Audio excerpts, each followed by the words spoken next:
Here we go again. SoundPEATS just released another new product, the brand new Q31 Bluetooth earbuds. And today, let's check them out together.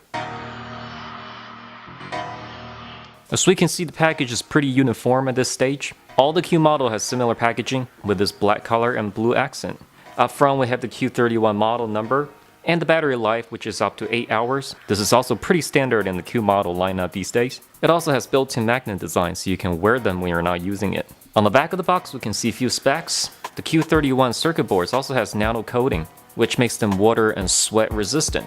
The Q31 also emphasizes symmetrical balance design, and we'll see how that works out. But now let's crack open the box. As we slide open this package, again we're greeted with this quick start guide. This is all standard from SoundPEATS products. It tells you how to pair the earbuds and the 1 amp charging warning, so you don't want to use any chargers more than 1 amp of output. It'll probably ruin your earbuds. Inside of this box we have a cutout. As we remove the cutout from the box, we can see there's no accessory in this divider, so they probably stuff everything into this case. And we'll set that on side for a second. On the bottom of the box we have a user's manual, and it's also printed in multi-languages. It's pretty convenient. And there's nothing else in the box. So here's our hard shell carrying case. It has a pretty nice carbon fiber look to it, and it's also quite crush proof. As we open the case, we can see everything is in here. We have the main headsets, a pretty long micro USB charging cable, another bag of accessories that include a carabiner, some cable management kit, a clip, and some ear tips in different sizes.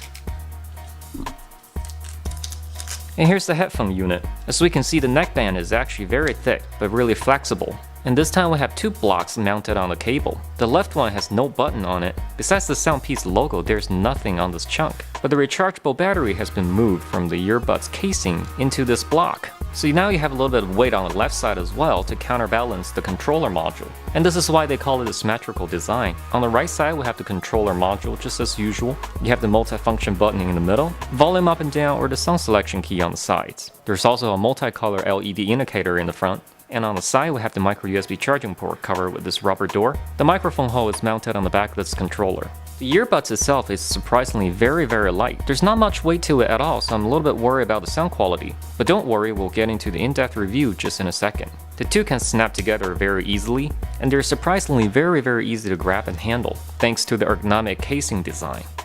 SoundPEATS made so many new earbuds within the past year, and I've been reviewing a lot of them since the Q12. I'm a really big fan of their products, and their earbuds quality is very consistent. So instead of a pros and cons in-depth review, I'm just gonna walk you through all the details and tell you what's the differences between the Q31 and the others. And now let's get right into the in-depth review of the SoundPEATS Q31. The design of the neckband is soft. As a matter of fact, it's just a thick cable. It won't clamp down on your neck like other Bluetooth earbuds featuring a plastic neckband. The whole thing is very lightweight. You won't even feel the earbuds when you're wearing them. The headsets are nicely balanced. Especially with a soft neckband, you can move as much as you want and the headsets will stay in place pretty good, regardless of the actual earbud size, which is pretty much smaller than all other SoundPEATS products at this point. The Q31 does not compromise on the sound quality. The bass is plenty. It doesn't go as low as the Q30, but it's still very punchy from something this tiny. Treble is not messy overall, although the upper treble is lacking a tiny bit, and it can use a little bit of EQ tuning. But overall, the sound quality from something this small is not shabby at all. The length of the cable is long on the Q31. Like I mentioned earlier, feel free to stretch your head in all directions. You will never drag the earbuds out of your ear canal because you ran out of cable. And as usual, the Q31 shares many other great features from the Q model lineup, things like water-resistant nano coating, magnetic design, and etc. And I think this is also why it makes the Q31 the ultimate workout Bluetooth earbuds. If you want more information on the product, click the link down below in the description, consider like the video, and subscribe to the channel. And as always, I will see you next time.